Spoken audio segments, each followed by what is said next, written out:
What are samskaras anyway? I'm not talking about an exotic dish I once ate at a spiritual retreat. I'm talking about something that has shaped everything I've ever thought, felt, and done, without me even realizing it. Samskaras are invisible impressions on the mind. They're grooves which shape the way I think, feel, and react, and even see myself. Samskaras are echoes of everything I've ever experienced in my life. And until I became aware of them, I was living in a loop I didn't consciously choose. The word samskara comes from Sanskrit. It means mental impression or psychological imprint. One way I like to understand what it is by thinking of my mind when I was born as being like soft clay. Every event, every emotion, every trauma, every joy was pressed into that clay, leaving a mark. Some marks are light, like a passing kindness that helped me trust more easily. Others cut deep, like heartbreak, loss, or humiliation, and they shaped how I faced up to life for years afterwards. Samskaras might be thought of as being the building blocks of my conditioning.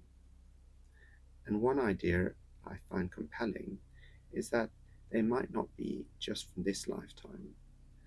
We might carry them across multiple lifetimes, like baggage I've been carrying around for centuries.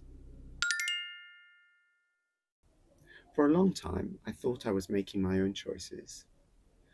But when I looked closer, I realized I was simply repeating old patterns. I'd meet someone and instantly trust them, because they reminded me of someone from my past that once made me feel safe. Or I'd avoid taking risks, not because they weren't right for me, but because the samskara was saying, don't fail, it's not safe to stand out. These choices weren't me being rational. They were old grooves running the show, whilst I thought I was in control. In yoga philosophy, samskaras are what keep the cycle of karma spinning. Karma is not punishment as it is often thought about, but rather a cycle of action and reaction. Samskaras shape how I see the world. That then shapes my actions, and those actions shape my experiences. These experiences then reinforce the samskara. Until and unless I interrupt the pattern, the loop just keeps on spinning. Here's the part that changed my life. Samskaras aren't permanent. They're grooves in my mind, sure, but they can be softened, rewired, dissolved. Mindfulness helped me observe them. Self-inquiry helped me understand them.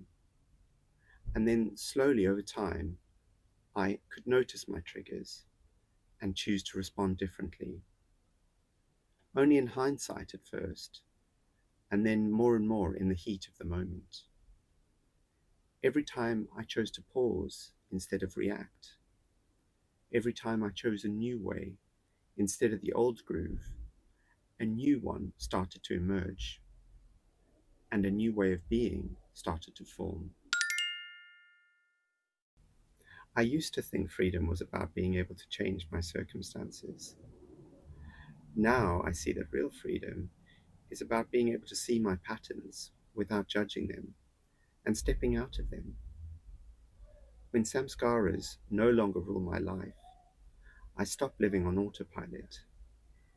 I start living from awareness, and from this space, life feels fresh, open, mine. So what are samskaras anyway?